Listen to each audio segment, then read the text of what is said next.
The dust swirled like red devils across Main Street as Mary Ellen pressed herself against the weathered boards of Hartley's general store.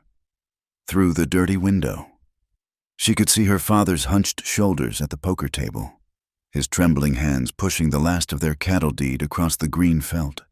The other players, men with clean shirts and cruel smiles, watched like vultures circling a dying buffalo. "That's it, Samuel," drawled Theodore Garrison, the merchant who owned half the town and wanted the other half.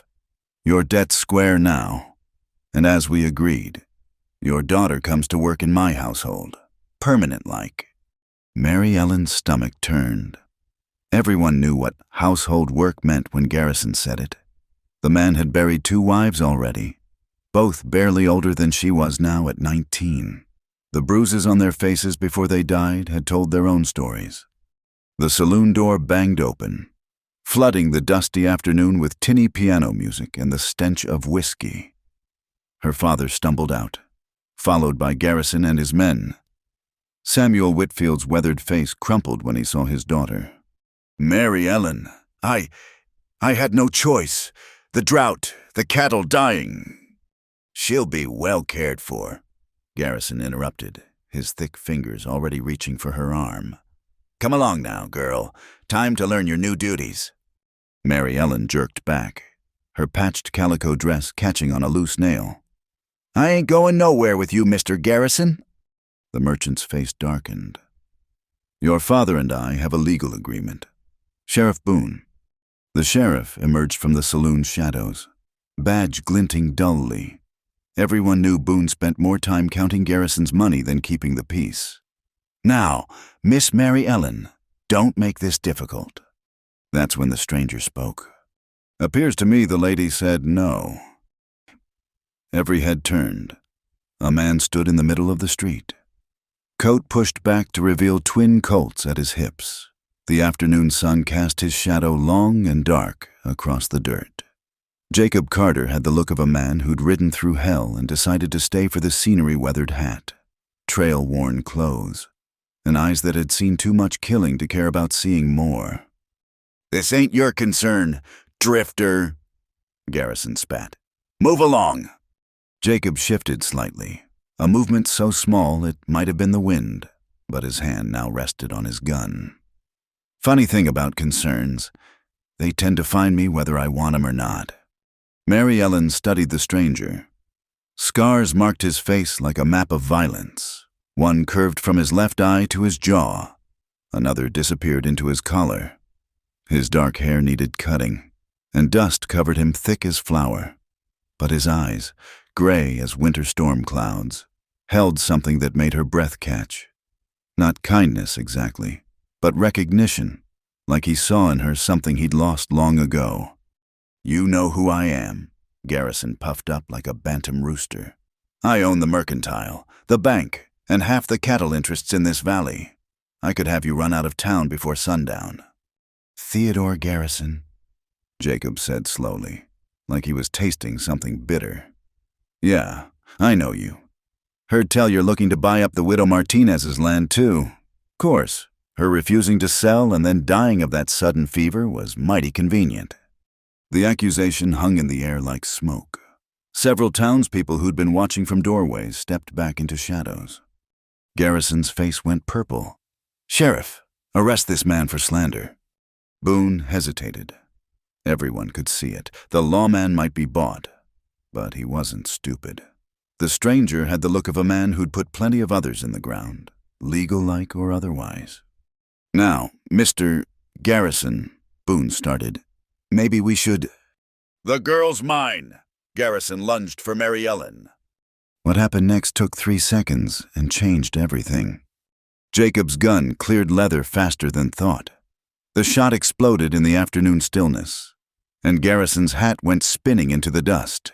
A neat hole punched through its crown. Before the echo died, Jacob's Colt was already aimed at the merchant's considerable belly. "Next one goes lower," Jacob said conversationally. Garrison stood frozen, face drained white as his fancy shirt. His men looked at each other, calculating odds. Nobody moved. "Here's what's going to happen," Jacob continued. You're going to tear up whatever paper her father signed.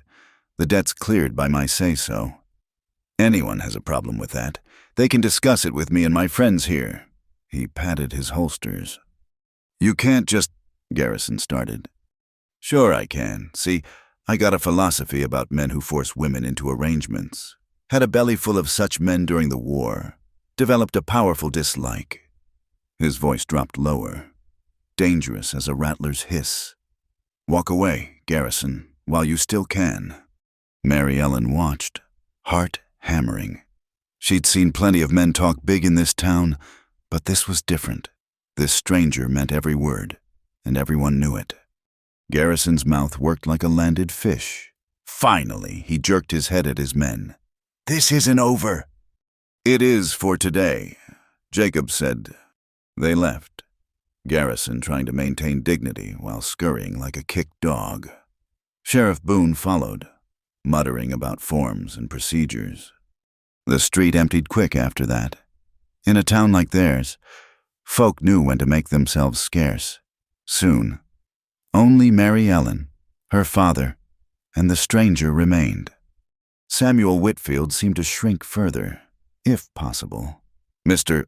I thank you, but you don't know what you've done. Garrison owns this town. He'll do nothing." Jacob cut him off.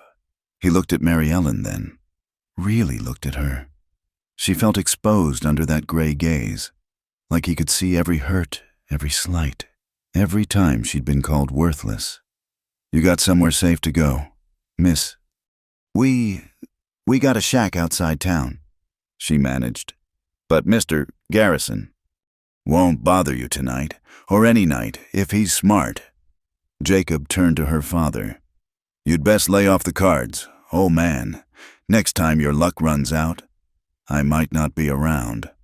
Samuel mumbled something and shuffled away, leaving Mary Ellen standing alone with her savior. The word tasted wrong.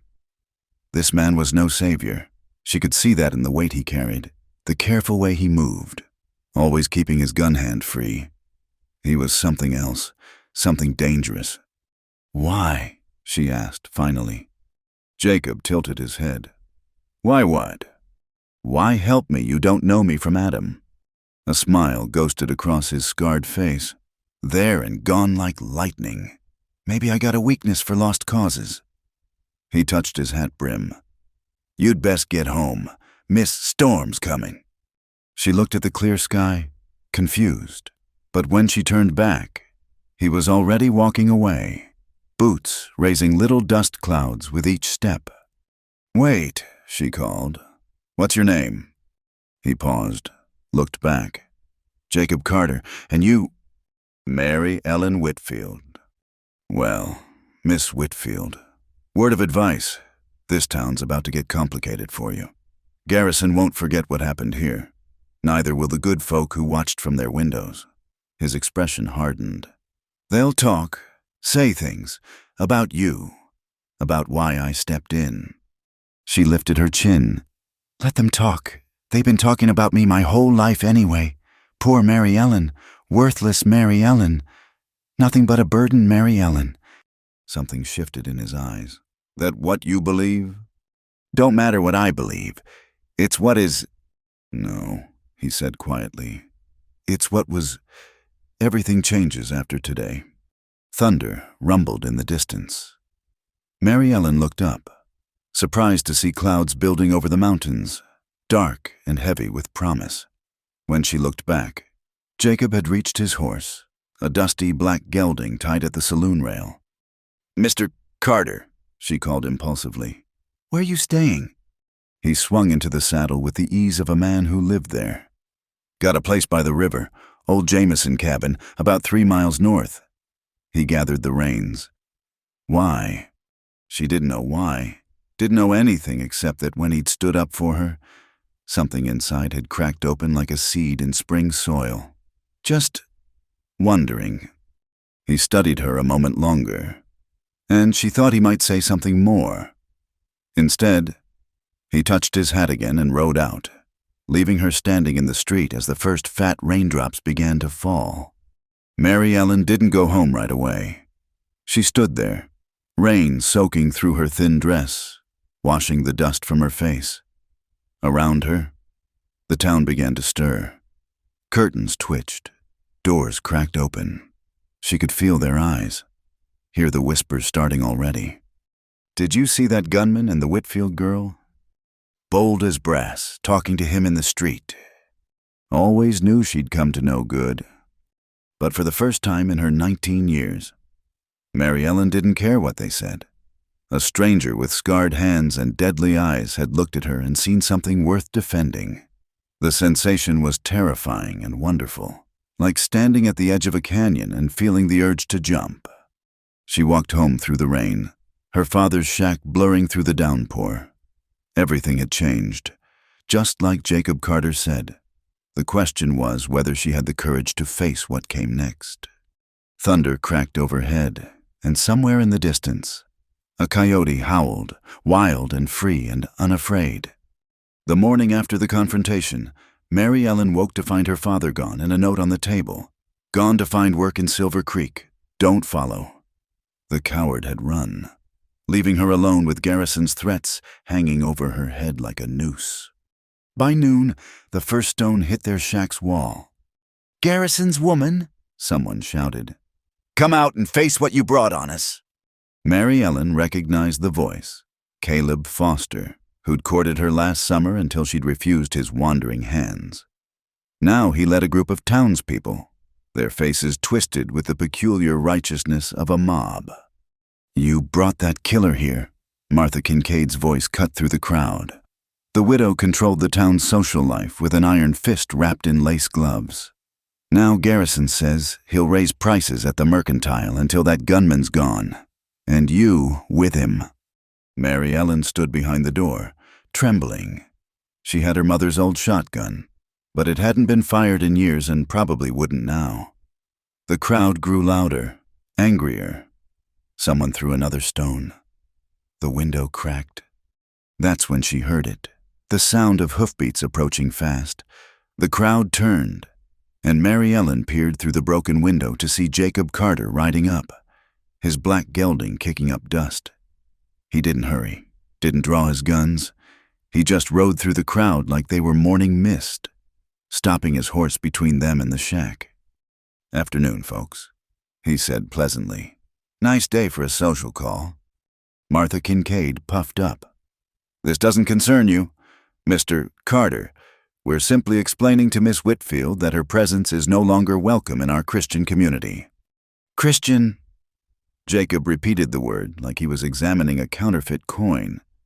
"That's interesting. Tell me, Mrs. Kincaid, which part of the good book says to stone a woman for refusing to be sold like cattle?" The widow's face flushed. "She's brought trouble to our town." "No, ma'am, the trouble was already here, wearing a merchant's coat and buying your sheriff. All Miss Whitfield did was say no." He shifted in his saddle, coat falling open to reveal his guns. "Now, I suggest you all go home, unless you'd prefer to explain to the territorial judge why you were threatening an innocent woman." "You can't threaten all of us." Caleb stepped forward, trying to look brave. Jacob's smile was winter cold. "Son, I've faced down Confederate cavalry charges. You think a handful of shopkeepers and farm boys worry me." The crowd began to dissolve, people remembering urgent business elsewhere. Only Caleb remained, fists clenched. "This ain't over," he spat. "She's nothing but trash, and everyone knows it. Her mama was trash before her, and—" Jacob moved so fast, Caleb didn't have time to flinch. One moment the gunman was on his horse. The next, he had Caleb by the collar, lifting him clean off his feet. "You finish that sentence," Jacob said quietly, "and I'll help you dig your own grave. Understand?" Caleb nodded frantically. Jacob dropped him in the dirt and watched him scramble away. Only then did he turn to the shack. "Miss Whitfield, you can come out now." Mary Ellen emerged slowly, still clutching the useless shotgun. In daylight, Jacob looked even more dangerous than he had yesterday. The scars were clearer, and she could see others, a puckered mark on his neck that looked like an old bullet wound, burn marks on his hands. "They'll be back," she said. "Probably." He dismounted, moving with the controlled grace of a man always ready for violence. "That why your father ran?" Shame burned her cheeks. "He's not brave. Most men aren't." Jacob studied the shack, the patched walls, the leaking roof, the garden struggling in the dusty soil. "You can't stay here. I got nowhere else." He was quiet for a moment, and she could see him wrestling with something. "Finally." He sighed. "Get your things." "What?" "The cabin by the river. It's got solid walls, clean water, and it's far enough from town that these fools won't bother you. You can stay there until this blows over." Mary Ellen stared at him. "Stay? With you?" "I'll bunk in the barn. You'll have the cabin to yourself." He must have seen her hesitation because he added, "Or you can wait here for them to come back tonight. And they will come back. Miss Whitfield. Next time with torches." She knew he was right. Knew too what people would say if she went with him. But looking at her father's abandoned shack, at the broken window and the stones in the dirt, she realized she didn't care anymore. "Give me 10 minutes, she said. She packed quickly. 2 dresses, her mother's Bible, a daguerreotype of her parents on their wedding day, and what little food they had. Everything she owned fit in a single carpet bag. When she came out, Jacob had already hitched their old mule to the wagon. "That's all?" he asked. Never had much to begin with. Something flickered across his face. Understanding, maybe, or recognition. He helped her onto the wagon seat, his hands careful not to linger. As they rolled out of town, curtains twitched and faces appeared in windows. Mary Ellen kept her eyes forward, chin high. The ride to the river took an hour through countryside that shifted from dusty streets to open prairie to cottonwood groves. Jacob rode alongside, vigilant as a hawk. They didn't talk much, but the silence wasn't uncomfortable. It was like riding with the wind, natural, undemanding.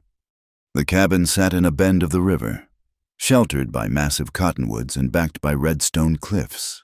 It was small but solid, built from good timber with a stone chimney. A barn stood nearby, and there was even a well with clear water. "It's beautiful," Mary Ellen breathed. "It's defensible," Jacob corrected, but she caught him almost smiling. Inside, the cabin was sparse but clean.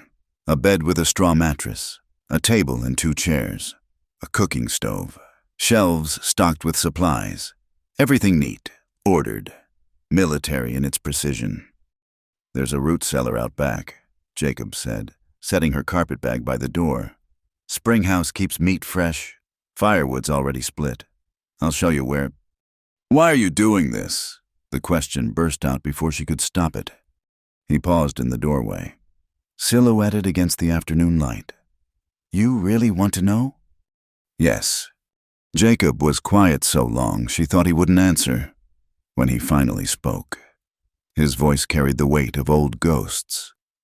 "During the war, I rode with Quantrill's raiders. You know what that means." Everyone knew. William Quantrill's guerrilla fighters had been the terror of the border states, burning and killing in the name of the Confederacy. Some called them heroes. Most called them butchers. "We hit a farm in Kansas," Jacob continued, staring at the river. "Family was hiding runaway slaves. Orders were to burn it all, kill everyone. The daughter, she couldn't have been more than 16, stood in front of her family, proud and terrified, and refusing to beg." His hands clenched. "I shot her father. Would have shot her too. But something in her eyes. I couldn't do it. Let them run instead. Quantrill would have killed me if he'd known." Mary Ellen didn't know what to say. "Yesterday, when Garrison reached for you, I saw that girl again, that pride mixed with fear, that refusal to break." He turned to face her. "I've done plenty I can't undo, Miss Whitfield, but maybe I can do this one thing right." "I'm not her," Mary Ellen said softly, I'm not brave like that. No. Jacob's scarred face showed something that might have been respect. You stood up to Garrison, faced down that mob. Looks like bravery to me. He left then, heading to the barn, and Mary Ellen stood in the cabin doorway watching him go. The sun was setting, painting the river gold and crimson. Somewhere a mockingbird sang its borrowed songs, and the cottonwood leaves whispered secrets to the wind. For the first time in her life, Mary Ellen felt something she couldn't quite name. Not safe, she doubted she'd ever feel truly safe, but perhaps possible. Like maybe she could be more than everyone said, more than the burden her father left behind. She unpacked her few belongings, placing her mother's Bible on the shelf, hanging her dresses on pegs. Through the window, she could see lamplight in the barn where Jacob had made his bed. A killer, he'd called himself. A butcher, but he'd also let a family live when it would have cost him everything. People were complicated. Mary Ellen was learning. Maybe even someone like her could be more than one thing, frightened and brave, worthless and valuable, all at once. Night fell over the river valley, bringing the sound of coyotes and the rustle of small creatures. Mary Ellen lit a lamp and opened her mother's Bible, but couldn't focus on the words. Instead, she found herself thinking about gray eyes and scarred hands, about the way Jacob had said, "Looks like bravery to me." Tomorrow would bring new challenges. Garrison wouldn't give up easily, and the town's judgment would follow her here. But tonight, in this solid cabin by the singing river, with a dangerous man standing guard in the barn, Mary Ellen allowed herself to believe that maybe, just maybe, everything really had changed. The mockingbird sang on, weaving other birds' songs into something entirely its own. And Mary Ellen smiled at the thought. Perhaps that's what courage was, taking all the broken pieces others had given you and making them into something new. The first week passed in a rhythm neither of them expected.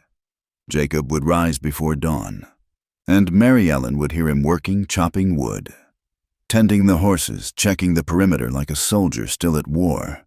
She'd make coffee, strong and black the way she'd seen him drink it, and leave a cup on the porch steps. He never thanked her, but the cup always came back empty. "You don't know how to shoot," he observed on the 8th day, watching her struggle with the old shotgun. "Never needed to," she admitted, though that wasn't entirely true. There'd been nights her father came home drunk and mean, when she'd wished she knew how to make him stop. Jacob took the shotgun, checked it over with practiced hands. "Rusted shut. Wouldn't fire if your life depended on it." He set it aside and drew one of his Colts, spinning the cylinder out and emptying the bullets. "Here, feel the weight." The gun was heavier than she expected, cold and unforgiving. Mary Ellen held it awkwardly, unsure. "No, like this." Jacob moved behind her, adjusting her grip. His hands over hers were rough with calluses and scars, but gentle. "Don't fight it. The gun's a tool, nothing more. You control it, not the other way around." She was acutely aware of his presence, the warmth of him standing so close. It made her nervous in a way that had nothing to do with the weapon. "Breathe," he said quietly. "Steady. Now sight down the barrel. See that tin can on the fence? Don't think about hitting it. Just point like you're pointing your finger." Mary Ellen tried to focus, but her hands shook. The gun wavered. "What are you afraid of?" Jacob asked. "Everything," she admitted before she could stop herself. He was quiet for a moment. Then, "Good. Fear keeps you alive, but you can't let it control you."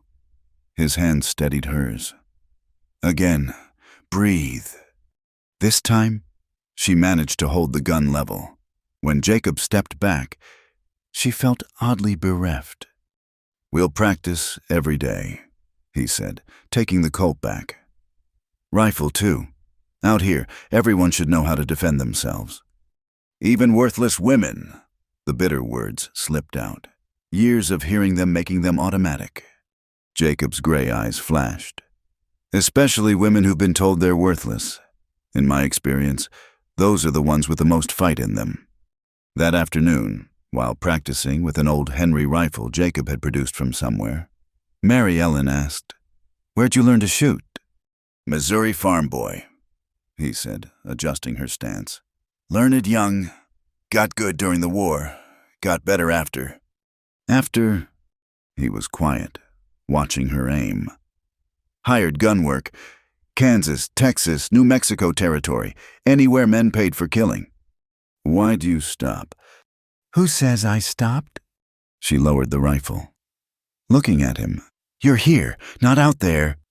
a ghost of a smile touched his scarred face. "Even killers get tired, Miss Whitfield." "Mary Ellen," she corrected. "If I'm living in your cabin, you should at least use my name." "Mary Ellen," he repeated, and something about the way he said it made her shiver. "Now shoot." She missed the target completely, but he just nodded and had her try again. That evening, she cooked dinner venison stew with wild onions and the last of her flour for biscuits. She'd gotten used to leaving a plate on the porch for him, but tonight she called out, "It's foolish. You eating in the barn. There's a perfectly good table here." Jacob appeared in the doorway, hesitant. "People talk enough already." "Let them talk. I'm tired of caring what people think." She set 2 plates on the table. "Besides, I want to hear about New Mexico." He came in slowly, like a wild animal learning to trust. They ate in companionable silence at first. Then he began to talk about desert landscapes and Mexican cantinas, about men who lived by the gun and died by it too.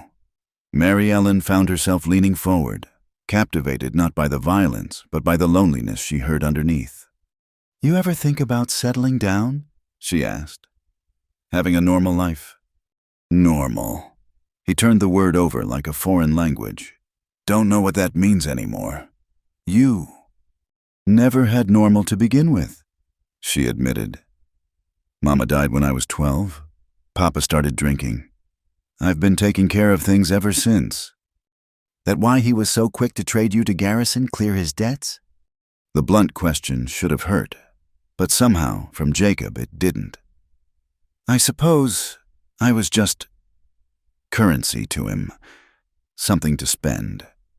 "You're not currency," Jacob said firmly. "You're not property. You're not worthless. Don't know who filled your head with that nonsense. But they were wrong." Mary Ellen felt tears prick her eyes. She'd never had anyone say such things to her. Never had anyone look at her and see value. "How can you be so sure?" "Because I've known worthless people. Killed plenty of them. You're not that." He pushed back from the table. "Thank you for dinner."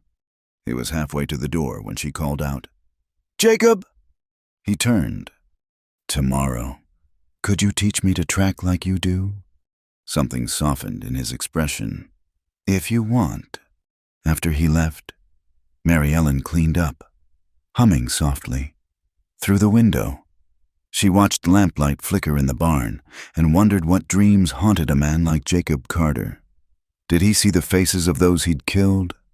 Did he remember that 16-year-old girl in Kansas whose life he'd spared?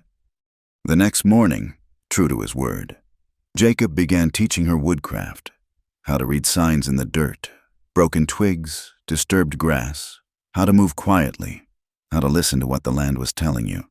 Mary Ellen proved a quick student, and she caught him looking at her with something like approval. "You'd have made a good scout," he said as they followed deer tracks through the cottonwoods. "For which side?" she asked, half joking.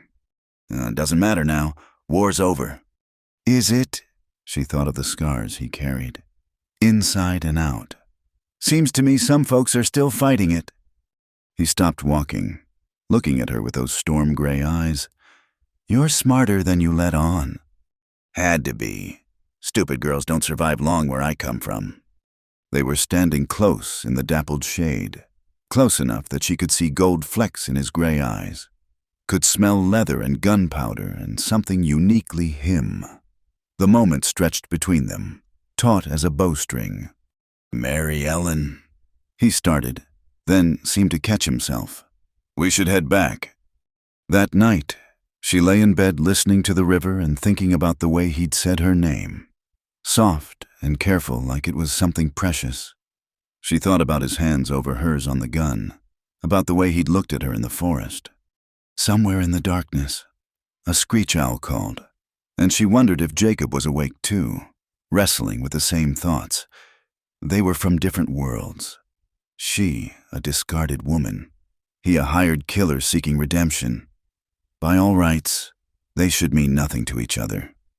But lying there in his cabin, wearing one of his old shirts because her nightgown was too threadbare, Mary Ellen admitted the truth she'd been avoiding. She was falling for Jacob Carter. Not because he'd saved her. She'd learned long ago not to confuse rescue with love. No, it was the way he saw her, like she was already the person she wanted to become. It was his patient teaching, his quiet presence, the glimpses of gentleness beneath all that hardened exterior. It was the way he made her feel like maybe, just maybe, she could save him too. The owl called again, and Mary Ellen turned toward the window, looking out at the barn where lamplight still glowed. Tomorrow she'd suggest he teach her to ride properly. Maybe the day after, she'd ask about that scar on his neck. Small steps, careful approaches, like tracking deer through the morning forest. She was learning patience from Jacob Carter, learning to breathe, to aim, to wait for the right moment. And maybe, if she was very careful and very lucky, she'd learn how to help a gunfighter find his way home.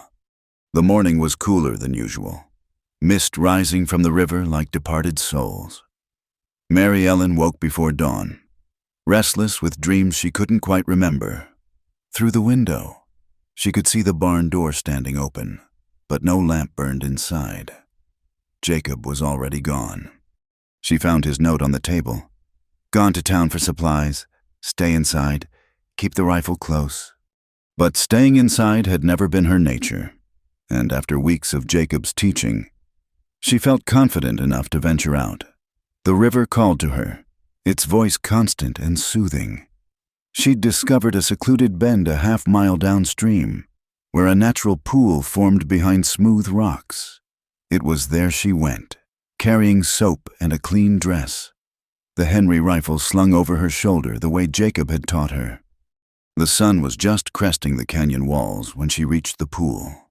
She set the rifle within reach on the bank and looked around carefully, listening. Nothing but bird song and the river's murmur. Satisfied she was alone, Mary Ellen began to undress. She'd been bathing in wash basins for weeks, making do with quick and modest ablutions. But the river pool beckoned with its clear water, and she longed to be truly clean. Her patched dress fell away, then her worn chemise and drawers, until she stood as bare as the day she was born. The morning air raised goose flesh on her skin.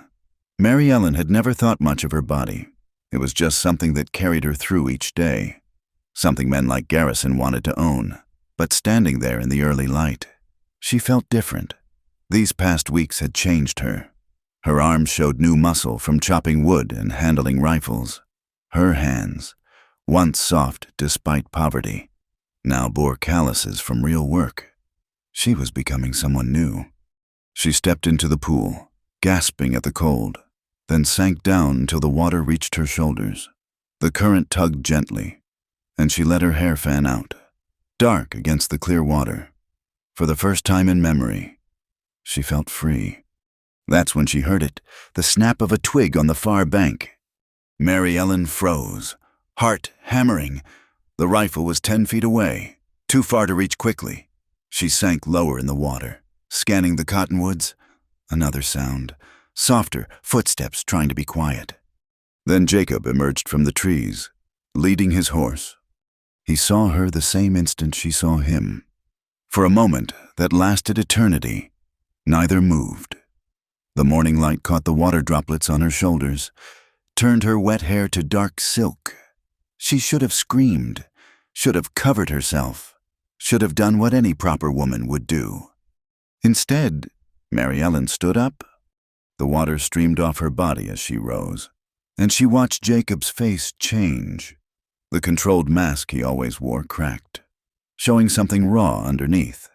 Hunger, wonder, a pain so deep it took her breath away. Mary Ellen, he said, her name rough as sand in his throat. She took a step toward the bank, then another. The water was only waist deep now, and she knew what he could see, knew she should be ashamed. But shame was for the girl she'd been, not the woman she was becoming. I thought you went to town, she said, surprised by how steady her voice sounded. Came back, saw your note was gone. Got worried.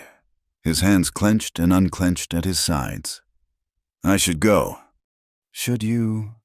The question hung between them like morning mist. Jacob's horse snorted and shifted, breaking the spell. Reality crashed back, the cold air, her nakedness, the impossibility of this moment. But before she could move, Jacob was shrugging out of his coat. He held it out to her. Eyes averted now, jaw tight with control. Here. Mary Ellen waded to the bank and took the coat, wrapping it around herself. It smelled of leather and gunpowder and him. When she looked up, Jacob was studying the ground like it held all the secrets of creation. I'm sorry, he said. I should have called out. Should have... Jacob! She waited until he looked at her. I'm not sorry. Something shifted in his gray eyes. He took a step closer, then another, until he was near enough to touch. His hand came up slowly, telegraphing the movement like she was an unbroken horse. His fingers touched her cheek, traced the line of her jaw. You're so young, he murmured. So clean. I've got too much blood on these hands to touch something as pure as you. I'm not pure, Mary Ellen said fiercely. I'm not some untouched angel. I'm just a woman. Jacob, a woman who... She caught herself, suddenly afraid of the words. Who what? She lifted her chin, finding courage in his touch. Who sees you? Not the gunfighter, not the killer. You. Jacob's thumb brushed her lips, and she felt him tremble. You don't know what you're saying. Don't I? She caught his hand, pressed it flat against her cheek. You think I don't lie awake at night, wondering what it would be like. You think I don't watch you from the window, wishing you'd come inside instead of hiding in that barn? Mary Ellen, you told me I wasn't worthless. You made me believe it, but you still think you are. Don't you? Still think you don't deserve anything good? His hand dropped away. Because I don't. You have no idea the things I've done, the people I've... I don't care. The words burst out of her, fierce and true. Whatever you did before, whoever you were, I don't care. I only know who you are now. The man who saved me, who's teaching me to save myself, who looks at me like I'm something precious. You are precious, Jacob said roughly. That's why I can't...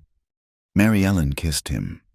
It was clumsy, inexperienced, nothing like the passionate embraces she'd read about in her mother's hidden novels. But it was real, and when Jacob's arms came around her, when he pulled her against him and kissed her back, it was everything. His kiss was gentle despite the hunger she could feel in him, careful of her inexperience. One hand tangled in her wet hair while the other pressed against her back, holding her close through the coat. Mary Ellen had never known a kiss could be a conversation, but this one spoke volumes. Desire and restraint, hope and fear, all mingled together. When they finally broke apart, both breathing hard, Jacob rested his forehead against hers. This changes everything. Yes, she agreed. It does. He pulled back to look at her, and she saw the war in his eyes. The town already talks. If they knew, they already think they know. Might as well be hanged for sheep as for lambs. Despite everything, he almost smiled at that. You're getting bold, Miss Whitfield. Mary Ellen, she corrected, and you made me bold. He was quiet for a moment, thumb tracing patterns on her neck. I'm no good for you. I'll bring you nothing but trouble. I was born to trouble, she said. At least with you, I chose it. Jacob studied her face like he was memorizing it. Then he stepped back, putting distance between them. Get dressed. I'll wait with the horses. As he turned to go, Mary Ellen called out, Jacob, this isn't over. He paused, looking back. No, he agreed quietly. I don't suppose it is. After he'd gone, Mary Ellen dressed quickly, her skin still tingling where he'd touched her. Everything had changed in the space of a morning, just as it had that day in town. But this time, the change was of her own making. When she returned to the cabin, Jacob was sitting on the porch, cleaning his guns with mechanical precision. He looked up as she approached, and she saw he'd rebuilt his walls, become the controlled gunfighter again. But she'd seen beneath that mask now, felt him tremble at her touch, tasted his hunger in that kiss. "Thank you," she said, "for the coat." He nodded, focusing on his work. "Garrison's been asking about you in town, offering money for information about where you're staying." The subject change was obvious, but Mary Ellen let him retreat for now. "What did you tell him?" "Nothing, but others might not be so careful. We need to be ready." "We," she repeated. "I like the sound of that." Jacob's hand stilled on the gun. When he looked up, she saw that hunger again, quickly suppressed. "Don't make this harder than it needs to be." "Why not?" She sat beside him on the step, close enough to feel his warmth. "Easy never got me anywhere worth being." He shook his head, but she caught the ghost of a smile. "You're going to be the death of me, woman." "No," Mary Ellen said firmly. "I'm going to be the life of you. You just don't know it yet." The sun climbed higher, burning off the morning mist. Soon the day's work would call them wood to chop, meals to cook, skills to practice. But for now they sat together on the porch, an untouched virgin and a scarred gunfighter, watching the river flow past and pretending the morning hadn't changed everything. Except they both knew it had. The virgin had stood naked at the river, and his hands hadn't been able to resist the call of her skin. Now all that remained was to see where that touch would lead them, and whether love could grow in ground watered by so much blood. The torch-lit procession wound through the darkness like a snake of fire. From the cabin window, Mary Ellen counted at least 30 riders, their faces hidden by shadow and hate. At their head rode Theodore Garrison, his bulk unmistakable even in the darkness. "Get away from the window," Jacob ordered, checking his rifles. He'd moved back into the cabin after the morning at the river, claiming it was for tactical reasons. They both knew better. "There's so many," she whispered. "I've faced worse odds." He handed her the Henry rifle. "Remember what I taught you. Breathe, aim, squeeze, and if things go bad, there's a horse saddled out back. You ride hard for the sheriff in Silver Creek." "I'm not leaving you." Jacob paused in his preparations, looking at her with those storm-gray eyes. "Mary Ellen?" "No." She checked the rifle's load the way he'd shown her. "We stand together or not at all." The mob stopped 50 yards from the cabin. Garrison's voice boomed across the distance. "Carter, send out the girl and you can ride away. This isn't your fight." Jacob stepped onto the porch, both Colts holstered but ready. Mary Ellen followed, rifle in hand. Gasps ran through the crowd at the sight of her armed. "Seems the lady's made her choice," Jacob called back. "Same as before." Martha Kincaid pushed forward on her mare. "Mary Ellen Whitfield, you've brought shame on this entire town, living in sin with this killer, flaunting your wickedness." "The only shame here is yours," Mary Ellen replied, surprised by the steadiness in her voice. 30 of you against 2, real brave." "She's been corrupted," someone shouted. "Look at her with that gun." "Corrupted," Mary Ellen laughed, harsh as crow call. "I've been corrupted since birth, according to you folks. Poor Mary Ellen. Worthless Mary Ellen. Well, maybe you were right. Maybe I am worthless by your standards. But at least I'm not a hypocrite who hides behind torches and numbers." Caleb Foster spurred his horse forward. "You're nothing but a—" Jacob's Colt appeared in his hand like magic. "Finish that sentence and I'll put you down like the dog you are." "You can't shoot all of us," Garrison said. "No," Jacob agreed. but I can get at least 12 before you take me down. Starting with you, Garrison. Question is, which of you wants to be in that 12? The mob stirred uneasily. It was one thing to ride with torches and righteousness, another to face a known killer who'd already proven he didn't bluff. Then Sheriff Boone emerged from the crowd, badge glinting in the torchlight. Now, folks, let's all calm down. Mr. Carter, Miss Whitfield, I'm here to arrest you both. On what charges? Jacob asked. Disturbing the peace, inciting violence, living in improper circumstances.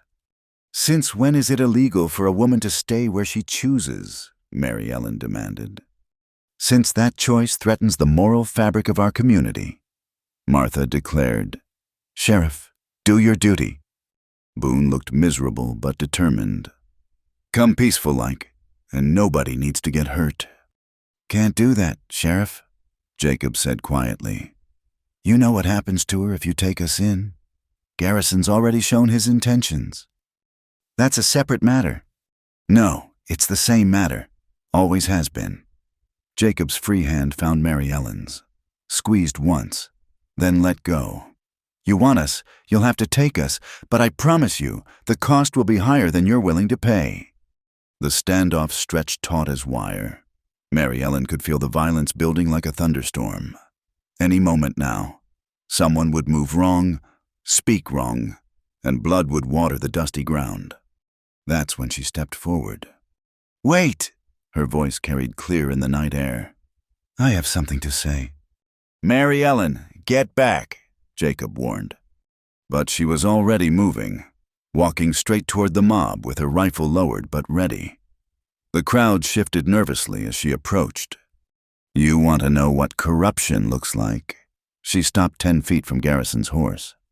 It's a merchant who forces families into debt so he can take their daughters. It's a sheriff who takes bribes instead of keeping peace. It's a town that watches evil happen and does nothing because it's easier than standing up. How dare you? Martha started. I'm not finished. The fierce command in Mary Ellen's voice surprised everyone, including her. You call me shameful. I've worked since I was 12, keeping house while my father drank away our money. I've been grabbed at, propositioned, insulted, and treated like dirt, and I kept my head down because that's what good girls do. Well, I'm done being good by your definition. She raised the rifle, not pointing at anyone but holding it with newfound authority. Jacob Carter saved me from being sold like cattle. He's taught me to defend myself, to read signs in the earth, to shoot straight and stand tall. If that's corruption, then I'll take it over your righteousness any day. Listen to her, someone whispered. She's gone wild as an Indian. Maybe I have. Mary Ellen shot back. Maybe wild is better than caged. Maybe a killer who shows kindness is better than merchants who show cruelty. She looked directly at Caleb. Maybe a scarred man who treats me with respect is better than smooth-faced boys who only saw something to use. The mob was wavering now, torn between outrage and uncertainty. Mary Ellen pressed on. You want to burn us out? Fine. But know this, I chose this path, not because Jacob seduced me or corrupted me, but because he's the first person to ever look at me and see something worth saving. And if that makes me a fallen woman in your eyes, then I'll fall and be proud of it. Silence stretched across the night. Then, from the back of the crowd, a woman spoke up. The girl's got a point about Garrison. Now, see here, Garrison blustered. Shut up, Theodore. It was Ellen Morrison, the blacksmith's wife. We all know what you've done. What you wanted to do to this girl. Maybe we ought to be burning your place instead. The mob began to fragment, old resentment surfacing. Garrison had squeezed too many families, foreclosed on too many farms. The shared enemy of Mary Ellen's sin had united them. But her words were revealing cracks in that unity. This is ridiculous, Martha declared. Sheriff, arrest them. But Boone was backing his horse away. I don't think so. Mrs. Kincaid, no real crime's been committed here, least not by them. You coward! Garrison roared. I own you." Not anymore, Boone said quietly. Removing his badge, "I'm done being owned." The mob dissolved into arguments, then individual riders peeling away. Soon only Garrison, Martha, Caleb, and a handful of diehards remained. "This isn't over," Garrison snarled. "Yes, it is." Jacob spoke for the first time since Mary Ellen's speech. "You come here again. I won't wait for you to talk. I'll put you down at a distance." "That's not a threat, Garrison, that's a promise." Garrison's face went purple. But he was outnumbered now, and he knew it. With a vicious jerk of his reins, he wheeled his horse around. The others followed, torches flickering away into the darkness. Mary Ellen stood watching them go, rifle still in her hands, trembling now that the danger had passed. Jacob came up beside her, not touching but close enough that she could feel his warmth. "That was foolish," he said. "Brave as anything I've seen, but foolish. Learned from the best." She managed. "Mary Ellen." The way he said her name made her turn. His face was more open than she'd ever seen it. Defenses crumbled. "What you said, I meant every word." He reached out, fingers brushing her cheek. "You know they'll never stop talking. You'll be marked forever in their eyes. Then I'll make my own marks." She leaned into his touch. "With you, if you'll have me." Instead of answering, Jacob pulled her against him, and Mary Ellen let the rifle fall to embrace him fully. They stood there in the darkness, two damaged souls who'd found something worth fighting for in each other. "We should go inside," Jacob finally murmured against her hair. "Need to keep watch in case they come back." "They won't," Mary Ellen said with certainty. "Not tonight. Maybe not ever. The town's going to have to reckon with itself now." As they walked back to the cabin hand in hand, Mary Ellen felt the change settling into her bones. She'd stood before an armed mob and declared herself, whatever came next, she'd face it as herself, not the worthless girl they'd tried to make her, but the woman she'd chosen to become. The river sang its endless song as they closed the door behind them, and somewhere in the darkness, an owl called. No longer a sound of loneliness, but of freedom earned and fiercely defended. The noon sun blazed merciless as Caleb Foster faced Jacob across Main Street. Half the town had gathered despite the heat, drawn by word that Caleb had called out the gunfighter. Mary Ellen stood on the boardwalk outside the reopened sheriff's office, where Tom Morrison, the blacksmith who'd taken Boone's badge, watched grimly. "You don't have to do this," Mary Ellen had pleaded with Jacob that morning. "Yes, I do," he'd replied, checking his Colts. "Man's called me out public. I don't show. They'll never stop coming." Now Caleb stood sweating in the street, trying to look confident. "This is for Mary Ellen's honor." "Her honor doesn't need defending by you," Jacob said quietly. "Go home, boy, while you can." "I loved her," Caleb's voice cracked. "Before you came, she was going to be mine." "I was never going to be yours," Mary Ellen called out, clear and firm. "Not before, not ever." Caleb's face twisted.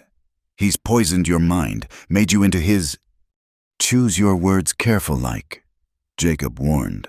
"They might be your last." The street fell silent except for the creak of signboards in the hot wind. Garrison watched from his store. Martha Kincaid from the hotel window. They'd orchestrated this. Mary Ellen knew. Caleb was young, fast, eager to prove himself. They hoped he'd succeed where intimidation had failed. "When you're ready," Jacob said, standing loose and easy. Hands relaxed at his sides. Caleb went for his gun. He was fast for a farm boy who'd practiced on bottles. His hands swept down, closed on the grip, started to lift. Jacob's Colt appeared in his hand like dark magic, leveled before Caleb's gun even cleared leather. The single shot cracked across the noon air. Caleb's gun flew from his hand, his cry of pain sharp as he clutched his bleeding fingers. "Could have killed you," Jacob said, already holstering his weapon. "Still might. You don't get smart." Caleb fell to his knees, cradling his wounded hand. The doctor rushed out, but Jacob was already walking away. "Aren't you going to finish it?" Garrison called from his doorway. "That's what killers do, isn't it?" Jacob paused, turned slightly. "I've done enough killing for 10 lifetimes. Garrison, boy wants to live. He can live, but this ends now. Anyone else wants to try me, they'll get worse than a busted hand." The crowd began to disperse when the excitement passed. Mary Ellen ran to Jacob, caught his arm. "You could have killed him." "But I didn't." He looked down at her, and she saw the weariness in his eyes. "Trying to be better. For you." They started back toward their horses when the shot rang out. Jacob grunted, spun half around, his hand going to his side where red was already spreading. Mary Ellen screamed, catching him as he started to fall. Another shot whined past, splintering the hitching post. "The hotel!" someone shouted. "Window upstairs!" Sheriff Morrison was already moving, others with him. Mary Ellen dragged Jacob into cover behind a water trough as more shots peppered the street. She pressed her hands against the wound, feeling hot blood seep between her fingers. "Jacob, stay with me!" His face was pale, but his eyes were alert. "Garrison's man saw him in the window." "Don't talk." She tore strips from her petticoat, wadding them against the wound. "Doctor, we need the doctor." The shooting stopped. Shouts came from the hotel. Then Morrison appeared at the window. "Got him, it's Luke Parsons, Garrison's hired hand." The doctor arrived, kneeling beside them. After a quick examination, he nodded. "Bullet went through clean. Missed the vitals. He'll live if we stop this bleeding." As they carried Jacob to the doctor's office, Mary Ellen heard the truth spreading through the crowd. Garrison had hired Parsons to backshoot Jacob if Caleb failed. The merchant had finally overplayed his hand. Hours later, Mary Ellen sat beside Jacob's bed in the doctor's back room. He was sleeping, chest rising and falling steadily. She held his hand, memorizing the scars and calluses. "He'll be fine, Doctor," Hawkins assured her again. "Man's tough as leather." A knock came at the door. Sheriff Morrison entered, hat in hand. "Miss Whitfield thought you should know. We arrested Garrison. Parsons confessed to everything. Seems Garrison's been planning this for days." "What'll happen to him?" "Trial in Silver Creek, but with Parsons talking, plus what folks are now saying about his other dealings." Morrison shrugged. "Theodore Garrison's reign is over." After he left, Mary Ellen studied Jacob's sleeping face. Even in rest, he looked ready for violence, trained by years of survival. But he'd chosen not to kill today, chosen mercy for her sake. Martha Kincaid appeared in the doorway, looking older and smaller than before. "May I come in?" Mary Ellen nodded warily. Martha approached slowly, clutching her handbag. I came to apologize. When my husband died, Garrison helped with the debts. I felt beholden, but that's no excuse for how I treated you." "Why now?" "Because I saw you today. Saw how you ran to him, heedless of bullets." Martha's voice was soft. "That's not corruption. That's love. And I remember what that was like." She left quietly. Others came throughout the day, people who'd stood silent now finding courage to speak. The blacksmith's wife brought food. The minister's daughter offered to sit with Mary Ellen. Even Caleb's mother came, weeping apologies. As evening fell, Jacob stirred. His eyes found Mary Ellen immediately. "Hey," she whispered. "Hey yourself." His voice was rough. "Did I miss much?" "Garrison's in jail. Town's having a change of heart. You're going to be fine." "Already I'm fine." He squeezed her hand weakly. "You're here." She laughed through sudden tears. "Jacob Carter, are you going soft on me?" "Maybe." He studied her face. "That scare you?" "No. What scares me is almost losing you before I could tell you something." "What's that?" Mary Ellen leaned close, pressing her lips to his ear. "I love you, scars and all." past and all. I love you." When she pulled back, his eyes were bright with moisture. "Mary Ellen." "Shh," she touched his lips. "You don't have to say it back. Not yet. Just get well." But he caught her hand, held it. "Already said it. Every time I taught you to shoot, every time I watched you stand tall, every time I tried to push you away for your own good and couldn't." His thumb traced circles on her palm. "I love you too. God help us both." Outside, the evening star appeared in the darkening sky. Inside, two wounded souls held hands and let themselves believe in the possibility of healing. The violence wasn't over. It never really was in a land built on blood and dreams. But for now, in this quiet room with the sunset painting the walls gold, love was winning. Mary Ellen began to hum softly, an old hymn her mother used to sing. Jacob's eyes drifted closed, but his grip on her hand remained strong.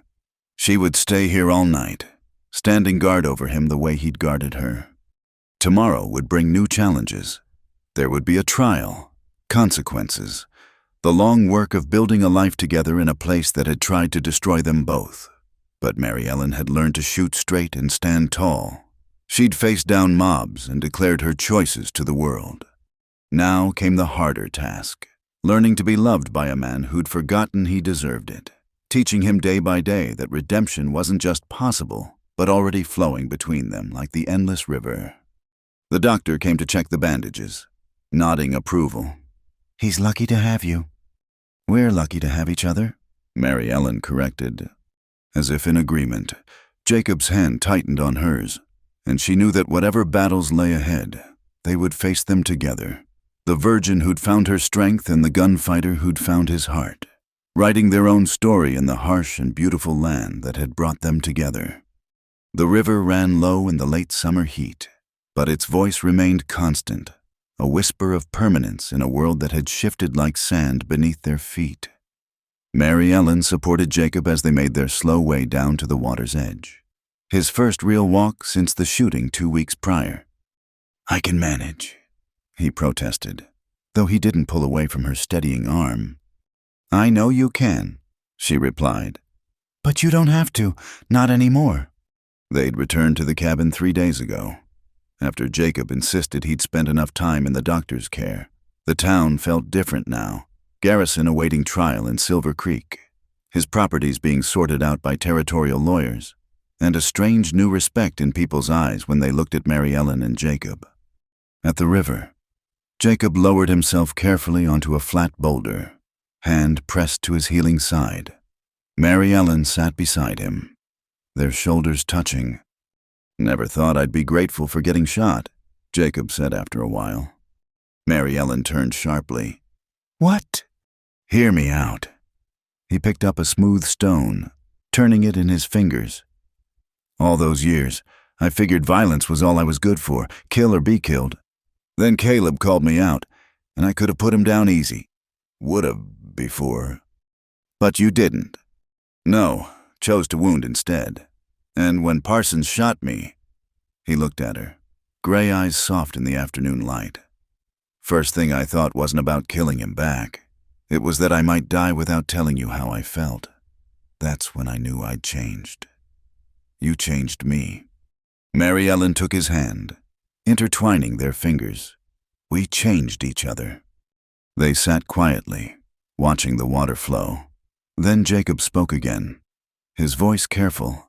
"Been thinking about what comes next, trials in 2 weeks. After that..." He turned to face her fully.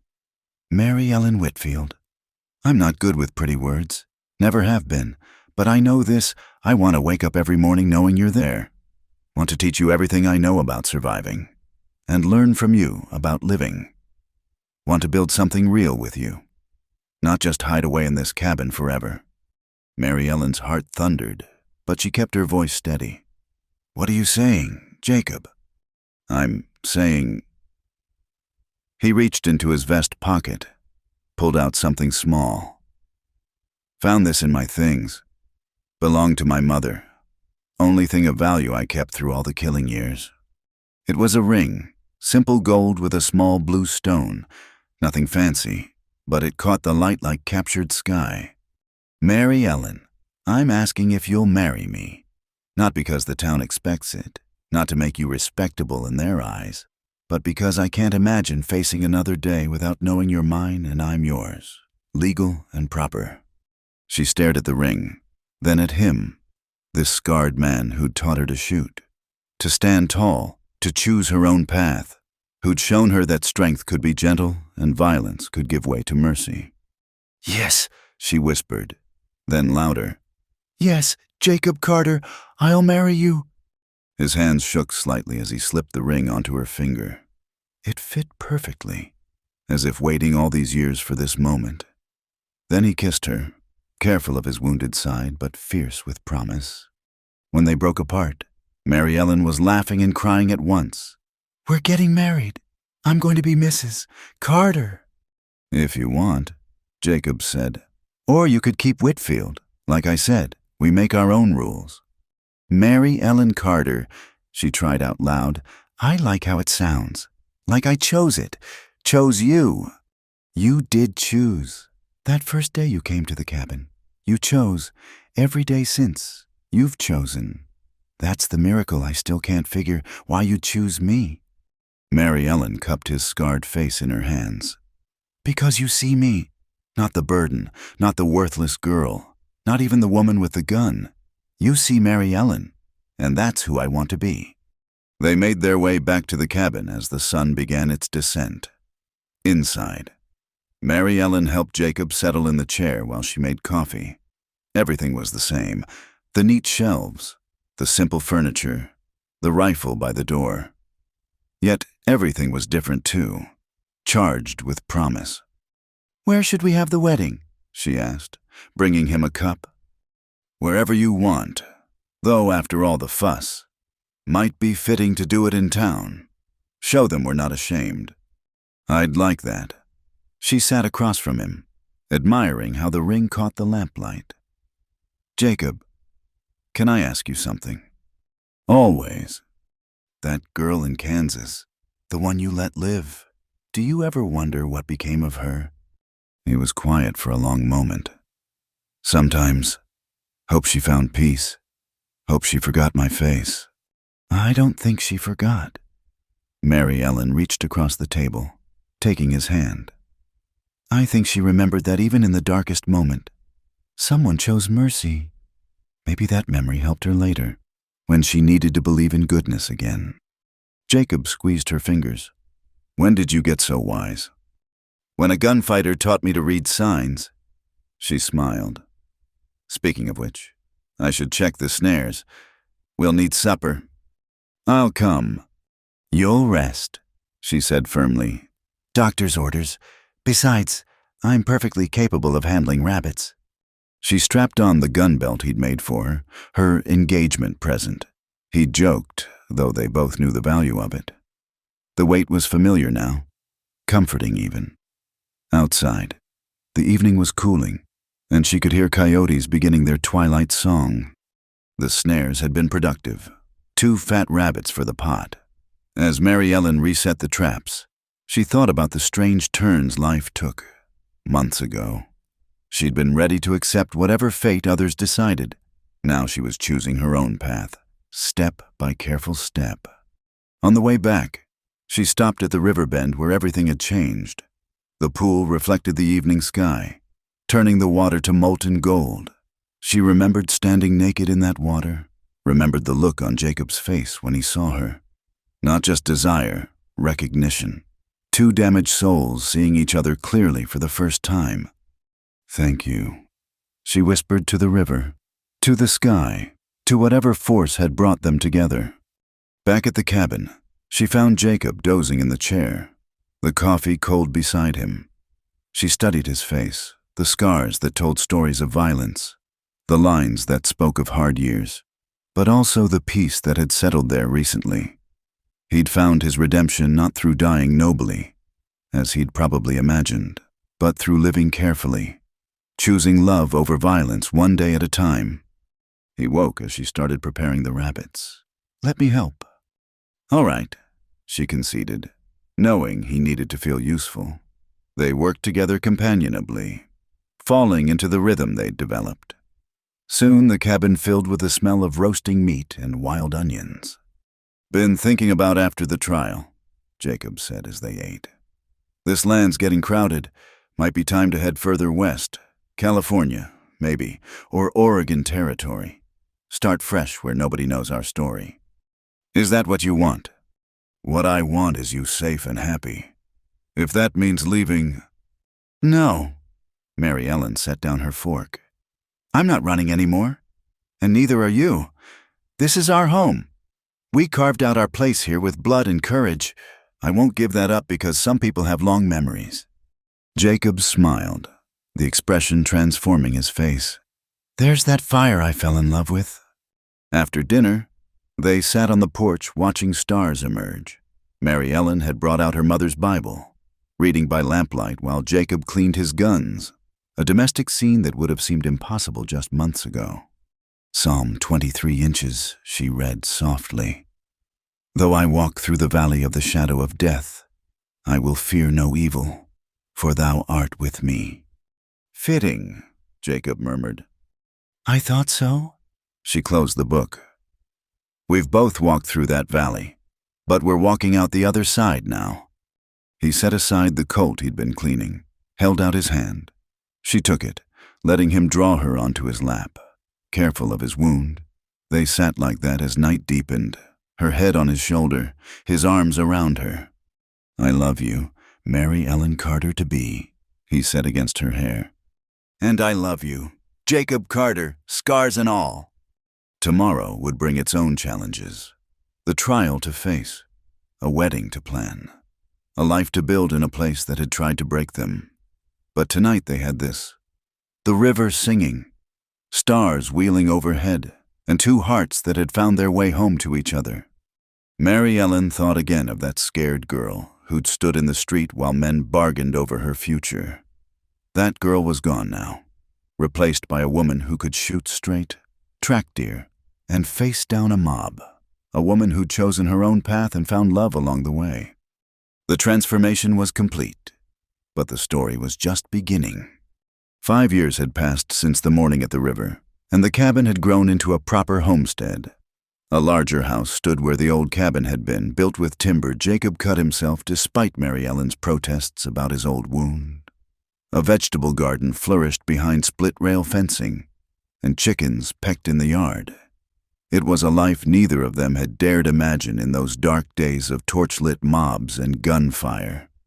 Mary Ellen stood at the kitchen window, kneading bread dough while watching Jacob work with a young horse in the corral. He moved slower these days, the old bullet wound aching in cold weather, but his hands were still sure and gentle as he taught the colt to accept a saddle. "Still can't believe that's the same man," a voice said behind her. She turned to find Ellen Morrison, the blacksmith's wife who'd become her closest friend. "Which man, my husband or Sheriff Boone?" Through the window, they could see Tom Boone, who'd returned last year to reclaim his badge with the town's blessing, leaning on the corral fence, talking with Jacob. The two had become unlikely friends after Boone testified at Garrison's trial, helping send the corrupt merchant to prison. "Both, I suppose." Ellen laughed. "Town's full of surprises these days. Did you hear Martha Kincaid's opening a school?" "With Caleb Foster as her assistant," Mary Ellen added, still amazed by that turn. Caleb's wounded hand had never healed right for gun work, so he'd gone east for education instead. He'd returned humble and determined to make amends. The kitchen door opened and a small whirlwind burst in. 4-year-old Samuel Carter, named for Mary Ellen's father who'd finally returned 2 years ago, sober and seeking forgiveness. "Mama, Papa says I can ride Buttercup if you say yes." The boy's gray eyes, so like his father's, shone with excitement. "Did he now?" Mary Ellen wiped her flour-covered hands on her apron. "And what did Papa say about asking properly?" Samuel straightened, attempting dignity. "Please, Mama, may I ride Buttercup?" "I'll be careful, I promise." "Very well." "But Papa stays close. Understood." The boy whooped and ran back outside.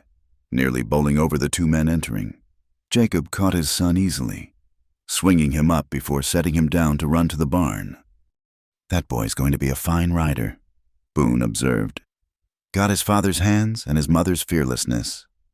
"Heaven help us," Jacob said dryly, but his eyes followed his son with clear pride. They gathered around the kitchen table while Mary Ellen served coffee and fresh bread. It had become a weekly tradition, Boone stopping by to discuss town matters, though they all knew it was as much about friendship as business. "Territorial governor's coming through next month," Boone mentioned. "Wants to meet the famous gunfighter turned family man. Papers back east can't get enough of the story." Jacob grimaced. "Still don't like being famous." "You prefer infamous," Mary Ellen teased, squeezing his shoulder as she passed. "I prefer invisible," he muttered, but caught her hand and kissed it. Ellen Morrison laughed. "Too late for that. Every young gun in 3 territories knows Jacob Carter put away his Colts for love. Half of them show up wanting to test if it's true. Other half want to know how to do the same." "Send them all away," Jacob said firmly. "That life's done." Through the window, they could see Samuel on the gentle mare, his grandfather walking alongside. The sight still moved Mary Ellen. Her father, finally taking responsibility, being the grandfather he'd never managed to be as a father. Speaking of the governor, Boone continued. "He's bringing his daughter. Apparently she's writing a book about women in the territories. Wants to interview you, Mary Ellen." "Me?" She nearly dropped the coffee pot. "Whatever for?" "The woman who tamed Jacob Carter, who faced down a mob and changed a town, can't imagine why she'd be interested," Ellen said with a smile. Mary Ellen felt heat rise in her cheeks. "I didn't change anything. I just stood up and declared yourself," Jacob finished quietly. "Just showed everyone what courage really looked like. Just saved my soul while you were at it." Their eyes met across the table, and for a moment they were back at the river, two broken people finding wholeness in each other. Boone cleared his throat. "Well, if you do talk to her, maybe leave out the part where you two weren't married when Mary Ellen moved to the cabin. Governor's a mite traditional." "We were married in every way that mattered," Mary Ellen said firmly. "The ceremony just made it official for everyone else."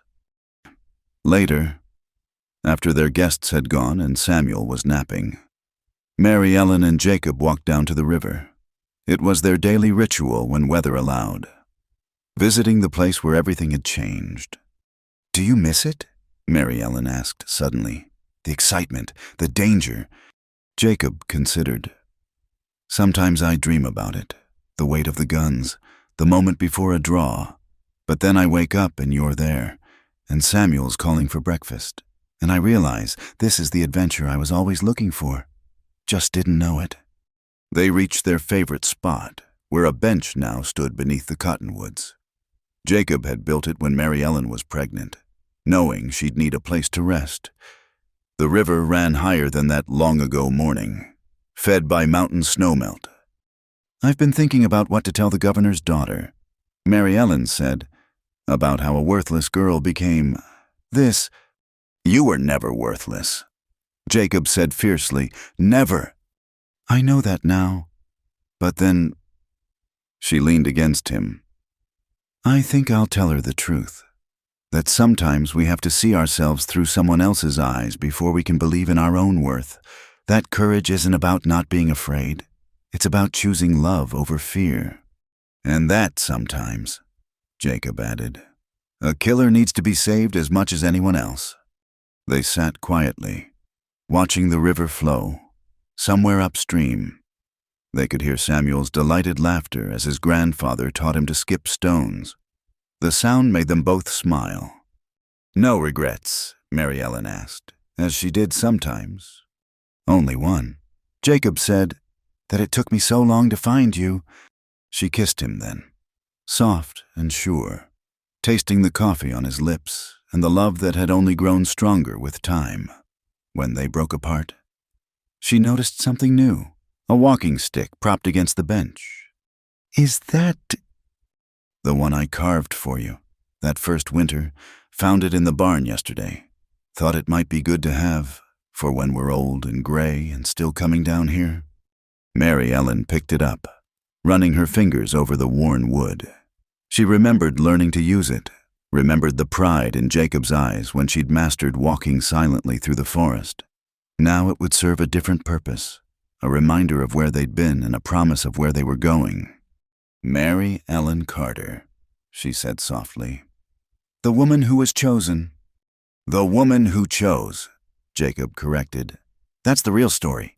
You chose to trust a killer, chose to stand against a mob, chose to believe you were worth more than they said. Every choice led us here. The sun was beginning to set, painting the sky in shades of rose and gold. They should head back. Samuel would be waking hungry, and there were evening chores to tend.